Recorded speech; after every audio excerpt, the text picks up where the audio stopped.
to start with you. All right, just hit record. Hi, everyone. I'm Paige. I'm COO at New Harvest. I'm based in LA, and I have been with New Harvest for about 2.5 years, and I'm very, very happy to be here. I will pass it to Simon.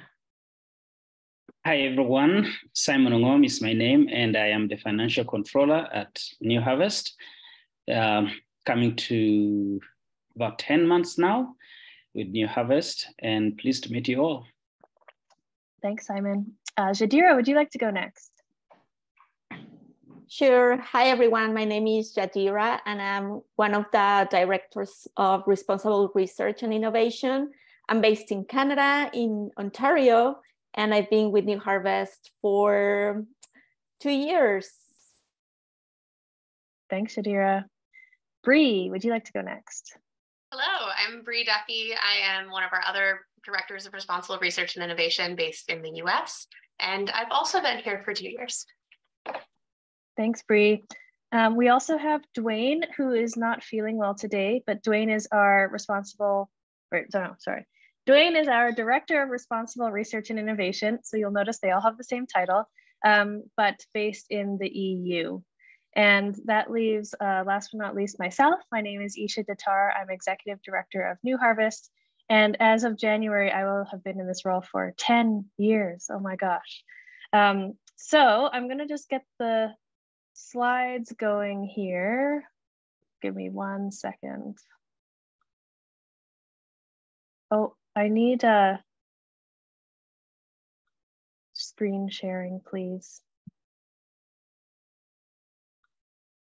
About that. Okay, try now. Okay. Thank you.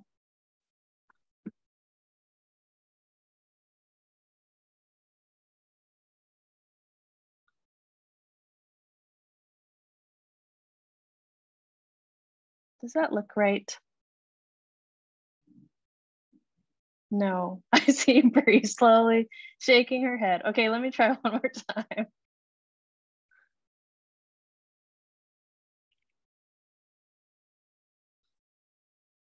Oh, I know why. It's because I'm used to Google Meet.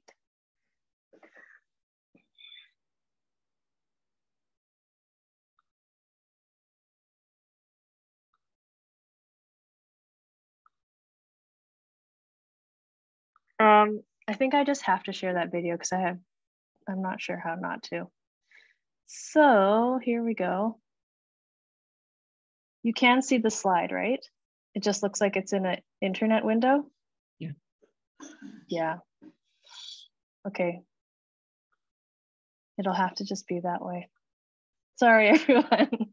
Okay, the year in review. So 2022 was a very interesting year here at New Harvest. And so I'm going to be not only sharing what happened this year, but also kind of zooming out a little bit and talking about the kind of bigger scope of the work that we've been doing and the transition that we're experiencing right now. And the reason why I put the years in review is for us and for the work that we do, the 1 year cycle is a little bit arbitrary because as we know, building a field and advancing science is a long-term thing. And even many of our projects take place over much longer than a year. So we're gonna zoom out and think about the progress of New Harvest in general and talk a little bit about the transition that we're experiencing. I will also say this has been a very, very hard fundraising year. And so if you are feeling generous this Giving Tuesday, I would really love if you made donations actually during the call. And if you felt so inclined, shared it in the chat. Each one of those donations means so much to the spirit of our team and also to actually powering the work that we do here at New Harvest. So I will encourage you to do all of that during the call. All right, let's hop in. So I'm going to be talking about 3 main things today. I'm going to be talking about why we are all here on this call. I'm going to be talking about what New Harvest does, and then lastly, why this work matters. So the first thing, why are we here? Well, all of us on this call, the 42 participants, are here because we believe that cellular agriculture can radically change our global food system. And you're here on this call today because you're following our newsletter or you're one of our supporters, and you really think that cellular agriculture is going to be the thing that ignites a protein transition and huge change in the world. And so just so we're all on the same page, we define cellular agriculture as food made from cells instead of organisms. And this is not really just about one product or even just meat or milk or eggs made from cells. This is really about a completely new subsistence strategy where we are not just domesticating plants and animals, but actually domesticating life at the level of the cell. And when you think about it in these terms, it is such a transformative technology that can change so much more than just the food that we eat. So we're all here today because cellular agriculture lets us reimagine the world. This is an image of a cattle feedlot from above. And the reason why cellular agriculture lets us reimagine the world is because so much of our planet is dedicated to growing food for animals. 1/3 of our planet, we use more land for growing food for animals than we do literally anything else, even having wilderness on the planet. So when we have the opportunity to grow food from cells and take beef production, for example, off the land in a different way, we actually can reimagine what our footprint on this planet looks like.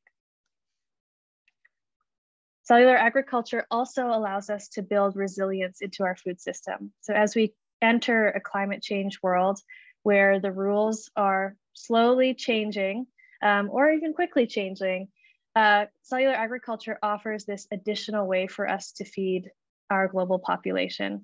And I get so worried every time we see a rogue storm wipe out tens of thousands of animals, or when we see epidemic viruses wipe out animal populations as well, because it shows just how fragile our food system is.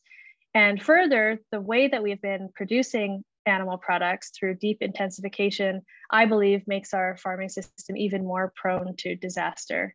So the more intense and the more dense our factory farms become, the more antibiotics we have to use, the more likelihood we're going to have diseases spread through those farms, and also the more likely that climate change events will affect those large populations. So resilience is really about diversity, and we can't argue that cellular agriculture does not diversify the food system. And then lastly, I'm excited about cellular agriculture because it can ignite the protein transition. So we often talk about the energy transition and think deeply about how complex that is and how it's so much more than just switching what type of fuels we use. The protein transition is no different. It really is not just about subbing in what's on your plate. It is about completely changing the way protein comes to us and is manufactured on the planet. And I share this image, well, these images, but especially the image of the chickens, because I strongly feel that it is very hard to keep going with the system that we have today. I think it's very hard to keep intensifying animal production further along this path. And so we actually do need to think about other ways to produce proteins, especially those from animals. So the next slide, or the next section, is what do we do? So over the years, I have come up with many different ways to describe what New Harvest is as an organization, partially because it's been changing all the time, and the work that we've been doing has been very dynamic. But today, as of November 29th, 2022, we love describing ourselves as a field building organization. And we landed on that after really 10 years of work looking back, because of course hindsight is 2020. So I pulled this picture out of an old folder where I had hidden all of the Facebook photos that I had before I deleted my Facebook account. But this is a picture of me in Washington, DC, literally 10 years ago this November. It was November 2012. And I had just met Jason Matheny, the founder of New Harvest, for an interview for this role that I'm in right now. And 10 years ago was so interesting because cellular agriculture was not a thing. And if anything, the idea that was bringing people together at New Harvest was this concept of in vitro meat, which was, I would say, the most prevalent term back then, but also lab grown meat, A lot of media called it Frankenmeat, you know, all terms that I don't even see anymore today. But it was this idea of this kind of holy grail product where someday in the future you could have two hamburgers or two steaks side by side, and one of them would have come from an animal and one of them would have come from an animal's cells, and that would be the only difference between them. And that thought experiment motivated so many of us to come together and think about how do we actually make that concept and that dream and vision a reality. And I have to say that that vision seemed so far away as one person running a nonprofit, kind of alone in the world. But the thing is, I wasn't alone in the world. I had the following things: a Facebook group with so many incredible people in it, a mailing list that continues to this day, some passwords, and about 50 emails from different people. And I remember thinking to myself, how are we going to make this amazing in vitro meat hamburger or steak or chicken nugget or whatever when all we are a group of people? And so if you've heard me speak before, you've probably heard me share this quote. It's my favorite quote from Carl Sagan. He says, "If you want to make an apple pie from scratch, you must first create the universe." And what I realized was my work as executive director was not about multiplying cells in the lab to make a hamburger or a steak. It was actually about pulling together the universe that would make that possible.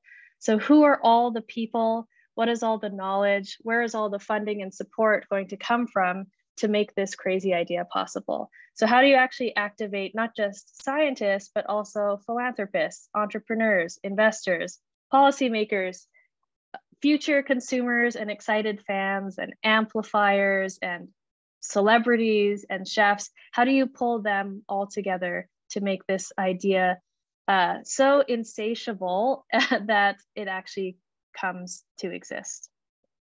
So it turns out the question was not how do you make in vitro meat? The question was how to build a universe, which surprisingly seemed easier than creating just a hamburger from cells. So I'd love to share what we have done as a team in the past decade in building the field. So for a long time, we thought that research was the most important thing for New Harvest to do.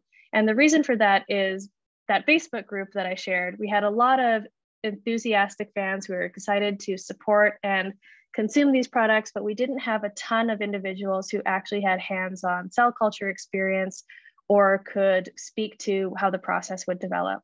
And so for us, a very neglected piece of the field was the actual trained talent who could move cellular agriculture forward. So in the past 10 years, we have given 53 grants to 36 not just universities, institutions worldwide to try and plant those individuals and also support that science that would become the field's innovation engine.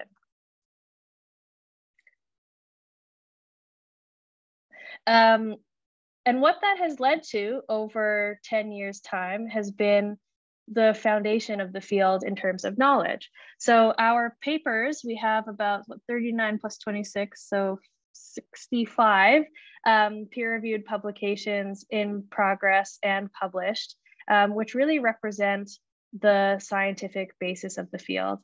And this work was definitely a long time coming because a lot of our projects were at least 3 years long of supporting fellows. So the first year tend not to get a lot of publications, but by the third, you get a lot more research coming out and a lot more collaborations between the researchers as well. And I have to say these publications, because we mandate them to be as open as possible, anyone on this call should be able to read most of them. Not 100% because open is actually really, really hard to do, but a lot of them are readable by donors of New Harvest as well and supporters and fans.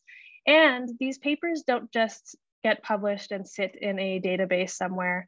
I know firsthand from a lot of the companies in the space that New Harvest papers are very, very widely read.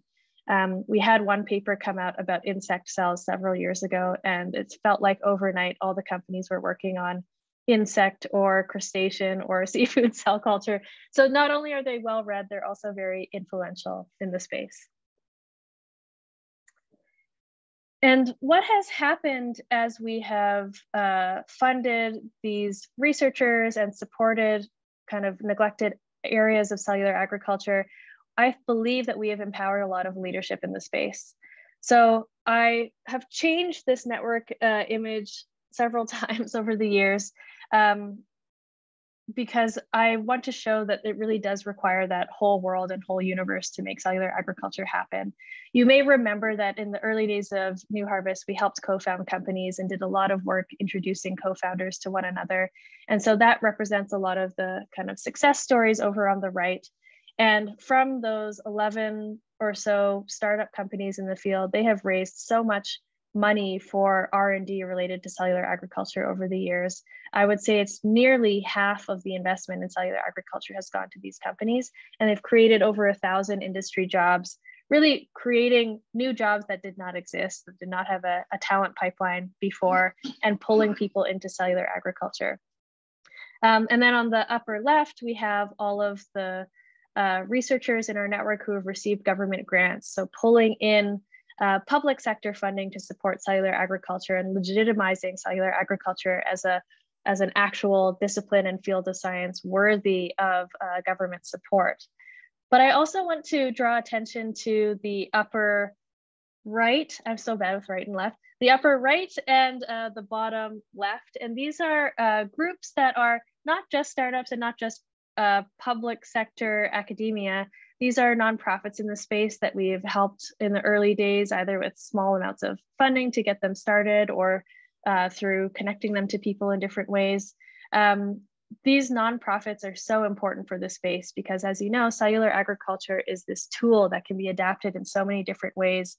And having regional leaders thinking about how to advance cellular agriculture in their region really matters for the advancements of this technology in an equitable way. And then in the top corner, we have some other types of leadership that I think often gets neglected when you think about the advancement of technology, but that is so important to the advancement of the field. So these are kind of consultants, investors, supporters of the cell ag ecosystem that offer a type of expertise or neutrality that actually you can't pull from just the classic private sector. So we're very excited to have been part of the stories of all these individuals and the work that they do. I wanted to actually share this graph of how we've been doing things chronologically, just to give a sense of how much. So we do change what we do a lot, but we also don't change what we do a lot. So in the very, very early days, so 2013 when I joined, my mandate was, okay, how do we find the money to actually support cellular agriculture? And I didn't raise very much money that first year. It was really hard. I had never done that before. But I also got quite discouraged at what it was going to take and how on earth were we actually going to make this thing possible. But I had this kind of milestone event happen at the end of 2013 after 1 year, where I went to the Facebook group and I said, you know, I really don't think that I should be executive director. Maybe I should go become a PhD student, so at least I can multiply cells in the lab. This is before the Carl Sagan awareness. And the Facebook group came back and said, please don't become a PhD student. Like, you actually need to be supporting the PhD students. And there are a lot of people in the world who want to do this research. And what they need actually is like a central hub that brings us all together and that brings this story together.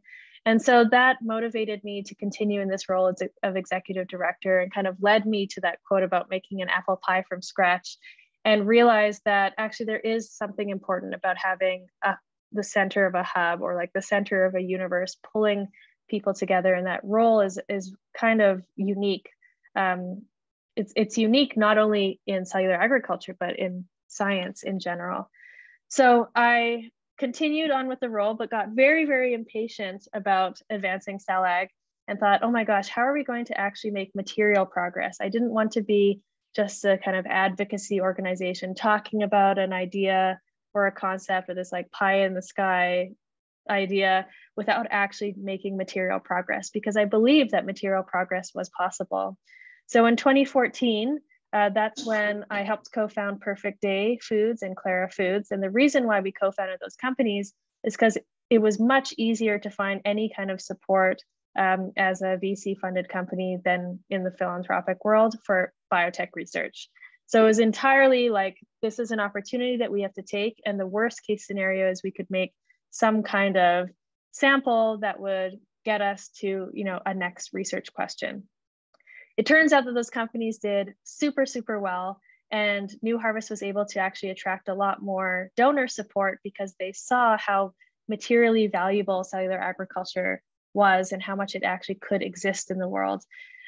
So we were able to secure some more donor support. And at that point, we decided New Harvest was not going to be founding companies anymore. I gave up all of my own personal stock to New Harvest so that we would have that as kind of an endowment for the future. And instead, we were going to focus on the next biggest gap, which was academic research. There were no really dedicated labs to cellular agriculture work, some exceptions, of course, but in the world, you could count them on one hand easily. So we started funding academic research. People told us we shouldn't do that either. They said, you shouldn't be funding universities unless you have at least $10 million in your bank account. I don't think even today, if we had accumulated all our money, we would have had $10 million in our bank account. So it was a very bootstrapping kind of decision where it's like, we're just going to fund the first researcher that will allow us to tell the story of why research is important. Hopefully that pulls in more contributions so we can keep funding researchers. So from then onwards, it was just funding, raising funds, and then funding research, which got us up to that 53 grants number I shared earlier. But we also did some new things. Each of those years that has a circle on it is when we did our conference. So we started to keep doing that kind of hub activity, pulling people together, especially because back then the field was so small that actually getting everyone in a room that first time in 2016, that I could pretty confidently say like everyone who cared about cellular agriculture was in that room that day at that time. I don't think we could fit everyone who cares about cellular agriculture in one room today. And then I want to call out 2020. 2020, we started to do some new types of work, and we identified a new gap in the ecosystem, which was collaborative research, where we would actually leverage that kind of hub identity we have as an organization and use it to do things and create knowledge and pull together people that really no one else could. But I'll talk a little bit more about that soon. Oh, I forgot to talk about these three things at the bottom. Sorry, so in our decision-making all this time, we always keep these kind of three things top of mind. So number one is, what is the targeted intervention with the biggest impact? We always have to come up with what is the biggest impact thing we can do with the resources that we have. So what are our assets? Well, our assets are, we're very, very neutral. We are a hub and we know everyone. We try to be friendly with as many players as is possible. And we have some funding to work with. So how do we use those three things in the most useful way possible? So finding that target is really hard. You can't just go up to someone and say, what do you think is the most neglected thing in the space? It actually comes from being connected to so many people and identifying that as a group. The second thing that helps us be so impactful is that we default to open. So in everything that we do, we try and imagine how is the asset or product of this effort going to be as open and accessible to as many people as possible, because we believe that that's just a strategy for impact. If we publish a paper that is used by the existing academics in the space, great, but what if it's used by someone who has never been in cellular agriculture before, or read by someone in a different country who has never even thought about cellular agriculture but is intrigued and wants to enter the field? So open is incredibly important to us.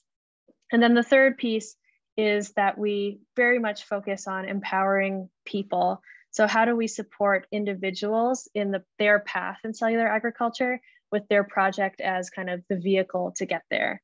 So our people first, project second approach is really oriented in the fact that cellular agriculture doesn't really have any rules around it right now. Like there is no designated path. So the more that we can work with individuals that we know have this kind of entrepreneurial spirit and are able to be flexible and kind of move through all the obstacles and barriers that will present themselves along the way, the more we know they're going to contribute to CellAg in the long term. So here is just a picture of some of our researchers. To speak to that approach of the people first, we have a really unconventional approach to supporting research, where we support the researcher themselves and the university kind of second. So there have been multiple times when we actually help our researchers move to different labs or move to even sometimes different universities in order to be best supported in the work that they want to do. So I would say we cultivate our researchers almost like entrepreneurs, where we want them to have some power in their role as researcher and not just be kind of built into the infrastructure of the classic institution. Now, this is some work that we did this year. By we, I mean especially Bree. Bree led our science engine work, which was an awesome collaboration with the Footprint Coalition and experiment.com. And we were able to support 8 new grantees this year through that program. We still have room to support more. So if any of you are thinking of doing research in this area, please do let us know or get in touch with Bree. You will have seen a blog post about it, but we are very excited about this research in general because we did a little bit of our classic lab work stuff that we supported, but we also branched out into some more questions that were maybe on the social side of things that we feel are really neglected. Questions like, what kind of values can support collaboration in cellular agriculture, or could Thailand be a hub for cultured protein production, to emphasize that piece on we could think about cell ag differently in different regions. So please check out those projects. We're very excited about them. Also, in this year alone, we supported a community of 24 active grantees. It's always hard to actually track that number because even our inactive grantees are kind of active and chatting in our Slack channels, et cetera. But that represents the research population that we're supporting financially today. We also saw 9 of our grantees complete their program, and just this year, 15 papers came out. So if we were to graph papers coming out, it feels like we're experiencing just an explosion of documentation this year because so many of our fellows are nearing the end of their time as researchers. And now I'm going to jump into this multi-stakeholder collaborative research that I mentioned earlier. This too was not contained in just 1 year and would be very hard to do in just 1 year. So this is work that we started actually in 2020, the Cultured Meat Safety Initiative. And in 2020, we decided to pull together 87 people from 50 different countries, 50 different companies around the world who are working on cell cultured meat so that we could iron out the most inclusive manufacturing process possible so that we could better understand the safety risks or hazards associated with cell cultured meat. And the reason why we chose to do this work is because it was becoming clear to us that regulators and policymakers lacked information. There just wasn't any public information that could be looked at by anyone kind of in a neutral role to understand how cultured meat manufacturing worked. And there's this danger that the first company to talk to a regulator could potentially set precedent that actually makes it harder for follow-on companies to join in later. And so here at New Harvest, because we believe that cellular agriculture is so much bigger than one approach, one company, even 10 companies or 10 different approaches, we tried to create the most inclusive way to describe this process as possible. And so what that led to was this very interesting puzzle piece model, which shows you just how much flexibility exists in the cultured meat manufacturing process. And then from there, we put together this peer-reviewed paper. I have to shout out Joanne and Kim, who are on this call. I think I saw Jeremiah on the call too, who contributed to this paper. It was such an important piece of work for New Harvest and also so important for the field. And the reason why we have to talk about it over several years is because that work that we did in 2020, I feel like we're still feeling the impact of it today. So we put the preprint online in 2020, we published the open access paper without any NDAs, by the way, in October 2021. A few months later, our paper was cited in the UN's FAO Food Safety Report, which was a kind of report looking at how we would be evaluating food safety going into the future. The month after that, the UN IPCC Sixth Assessment Report, a very important climate change report, cited the need for cultured meat safety research, which was so empowering to see that the work that we were doing was called upon by this international NGO. And then a few months after that, FAO began its global consultation, kind of very similar process where they wanted to understand what the safety of cell-based foods would be going into the future. And our paper, I heard through the grapevine, was the Bible from several of the participants in those FAO workshops. Being able to have that neutral source that represented input from 50 different companies was huge in terms of guiding the thinking. And so New Harvest was able to be a technical reviewer in that pre-consultation, and we're also involved in different ways with the actual process. Now, I want to highlight how important that is because the FAO has their own kind of international approach to understanding safety of these new technologies. And they can only have so many people in that room figuring that out. But through this safety paper that we wrote, we are effectively able to have those 87 people from 50 companies represented in that closed room. And so we think that that is a path towards creating a more equitable path forward for innovators in cellular agriculture, because this kind of, we're trying to give the widest breadth possible of what this technology could be going forward. So this has all led to our second phase of our safety initiative, where we've gone now beyond aligning companies around their process, and now are working to bring together governmental scientists and regulators and policymakers from many different countries to understand the safety of cultured meat. Because it turns out the way that these things are regulated from country to country differs quite a bit. So getting some alignment and understanding will be incredibly important for kind of wider market access and approaching the field from a more international perspective than kind of a one country at a time perspective. So those workshops are still underway. That work is still going to be a while, but the next steps there are an open publication and then moving more and more towards this kind of consortium collaboration research that needs to be worked on in the future. And Kim and Joanne, if you want to give a wave where you are or say hi, it would be much appreciated. They are our safety experts, and we absolutely could not do any of this work without them. All right, I wanted to actually talk about other things, but because we have these collaborations in place, we have some permissions we need to get before we can announce things in a more formal way. But I will encourage you to all follow the newsletter, because in the coming weeks or so, you'll see announcements about our CellAg textbook that we have underway, what we think is going to be the kind of foundational undergrad textbook, the intro to CellAg. That's going to be coming out soon and announced soon.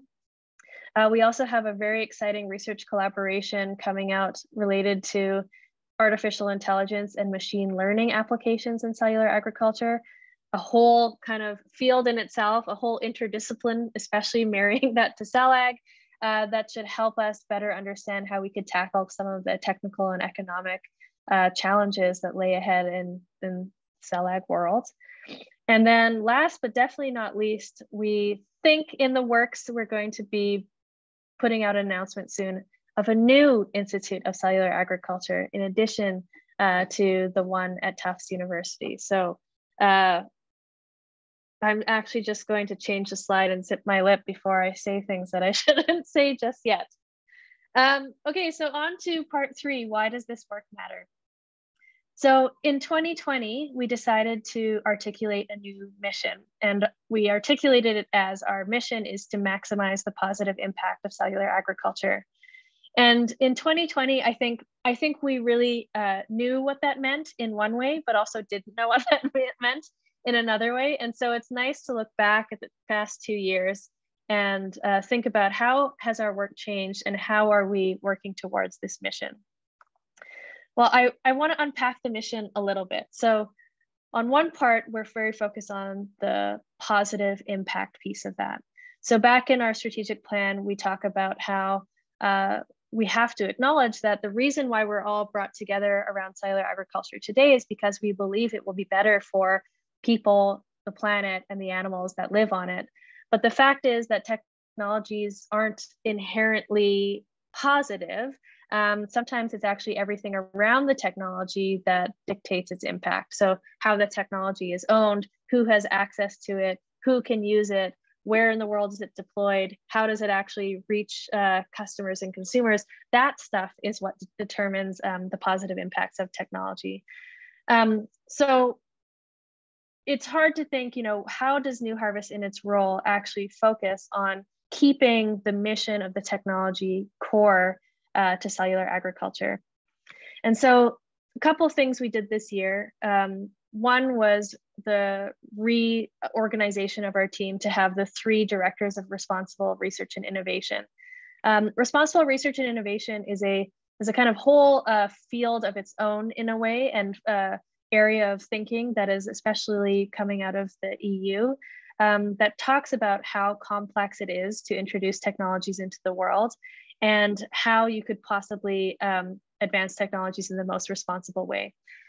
We have a blog post about this that I would encourage you to check out, but it's a kind of set of principles and paths forward to bring technology to the world in the most responsible possible way. And a big takeaway from a lot of that literature is that you need to foster as much collaboration as possible, as early as possible. But a lot of that literature does not say who should be fostering that collaboration. So I think New Harvest is kind of uniquely positioned in this space to do all of that collaboration because of that second point. We have been very kind of aggressively defending our neutrality all these years, making sure we do not have any conflicts of interest, and we're in a position to work with anybody at any given time to do that work. And then over on the right was a paper that we put out this year. I wish Dwayne was on the call because he was such a big part of this paper, definitely spearheaded it. But this paper, Cultured Meat Needs a Race to Mission, Not a Race to Market. If you read any of New Harvest publications this year, I hope it is this one, because it really outlines how the market kind of incentivizes a whole set of things and outcomes, whereas the mission of cellular agriculture that we believe is so important might outline a whole different set of outcomes and goals. And so this paper aims to find where some of those tensions might be between pursuing a mission approach versus a market approach, and outline some potential ways forward so that we can all win in the process.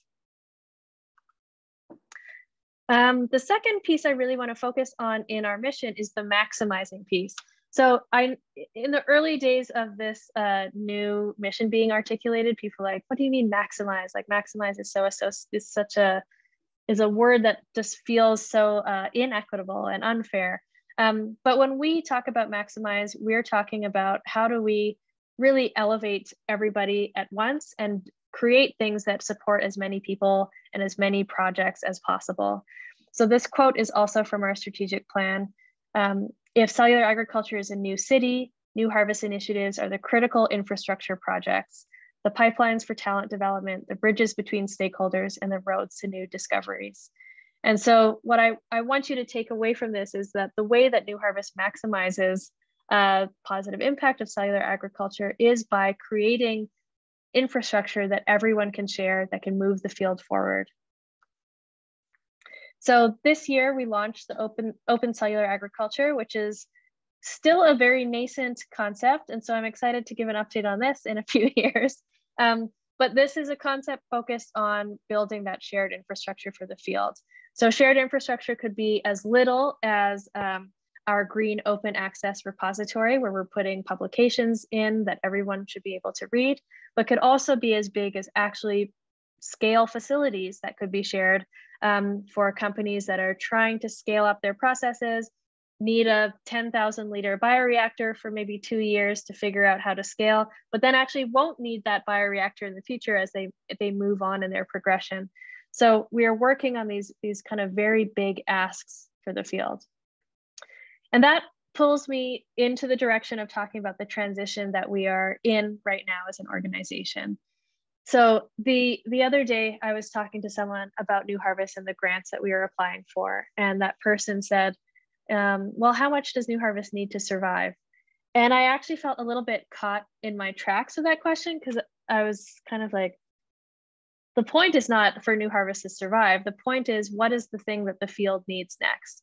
And what the field needs next is huge infrastructure, established institutions, and really this idea of a network for excellence all around the world, where cellular agriculture is just a normal thing that a high school student could pursue, that could then become a bioprocess engineer, for example, that works in a facility that helps 5 or 10 or 50 companies scale up.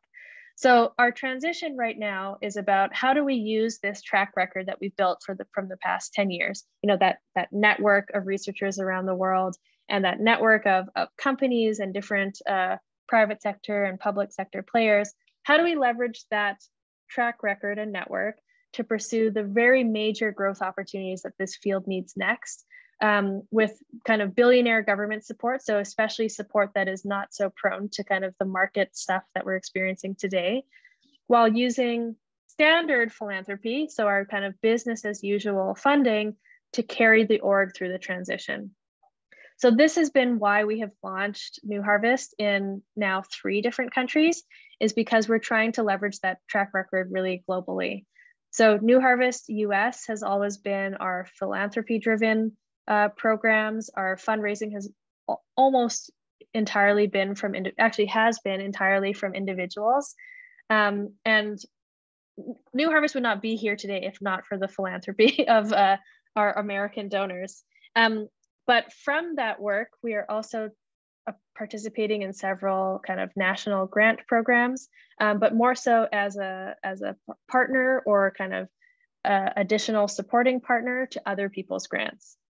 And then in Canada, we are attempting to build a national ecosystem with government support, where New Harvest is kind of lead applicant, given all of our kind of experience and access to information and people.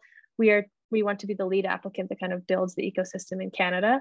The reasons for that are largely because Canada is such an important supplier of the raw materials that could go into cellular agriculture. And then in the Netherlands, we are set up to also do a lot more government support. You may have heard that the Netherlands gave $60 million to cellular agriculture work. So we are part of that consortium that is helping to decide how that $60 million would be deployed to advance cellular agriculture in the Netherlands. And we hope that all these 3 countries and the work that kind of the different roles they play and the different incentives that exist in those countries can play against one another to advance cellular agriculture globally. So in short, it's like a go big or go home situation right now. And then you may think it is weird that I'm putting this picture here of all places near the end, but New Harvest 2022, our conference this year, was just unlike anything I have ever experienced in my life. And I don't know, I'm sure there's a few people on this call who were there. It was such a moment for New Harvest. You may remember in the months prior, our runway was actually going to end October 31st. We were not going to exist as an organization with any kind of money as of Halloween of this year. And we had to go through the decision-making process of, is this something we want to share with our community, and what can the community do to help us? And we decided to take that risk. I know everyone wants to portray that everything's all good all the time, but we had to go out there and say, look, we are worried as an organization. The donations this year have not been coming through, or rather they've been postponed, because so many of our donors' contributions are dependent on what's going on in the market. And so we very transparently said, we really need your help. And so the New Harvest conference was kind of filled with both so much joy from bringing together people who hadn't seen each other for at least 2 years before then, but also so much concern and worry about what the future of New Harvest would be. And I think the thing that warmed my heart the most at this conference was how many people stood up and shared how New Harvest had impacted them. Because we always think about our fellows and our grantees and the people on our team, but to hear from individuals who had maybe read a paper that changed the course of their work, or had been inspired by one of the talks at the conference and that made them decide to start a company or decide to pursue CELAG in their career, those stories meant so much. That exchange of words about the importance of this organization, I think brought us all together in a very powerful way. And we had this town hall where I was expecting to kind of stand in front of everyone and they'd be like, how did you run New Harvest into the ground? But instead it was all, what can we do? How can we support? What can I give? And we were able to raise $1.3 million just within that hour. So much of it thanks to just a couple of people as always, but that support will carry us forward for the next several months and help us find our footing, help us get to this new strategy, new transition where we can really go big with building kind of the next phases of the field going forward. So this is my last slide of the day.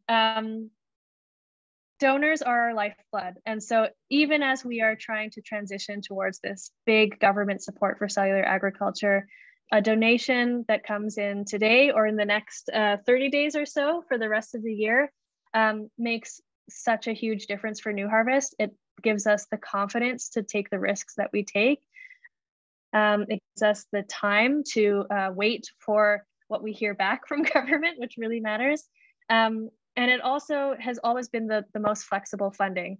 So it lets us do the kind of work that actually no grant could ever let us do, because it lets us be very opportunistic and focus on what we think are the targeted things that need to be done. So we set this very audacious goal that we want to raise $2.3 million by the end of the year. We're about $500,000 away. And so I would encourage you to consider donating if you haven't thought about it yet. I can very confidently say if you ever make one donation to New Harvest at any time in your life, please consider doing it this year. I feel like with the state of fundraising and the market and everything this year, $1 now is worth more than $1 next year for New Harvest, or even maybe 2 or 3 years into the future. So please consider. And not only is that $1 worth more now than next year, that $1 is worth at least $2 because we have an amazing gift match starting today, made by an anonymous CELAG pioneer. I can't wait to tell you who they are, but we have to kind of wait for some things to be confirmed first. Someone actually in our field who sees the importance of New Harvest and wants to give back through this donation. So that is the end of my presentation. Thank you so much for being here today and learning about what we're doing and being part of the New Harvest story in your own different ways. With that, I think we have just a few minutes left, but our team is happy to stick around if you have any questions or just want to chat or say hi.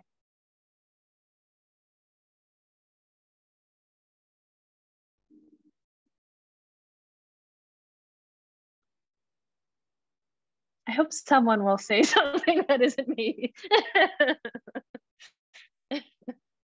I'm going to stop sharing my screen.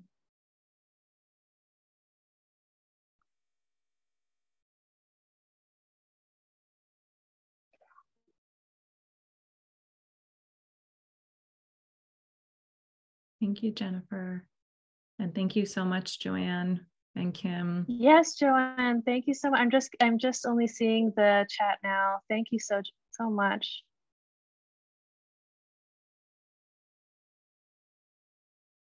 Thank you, Tom.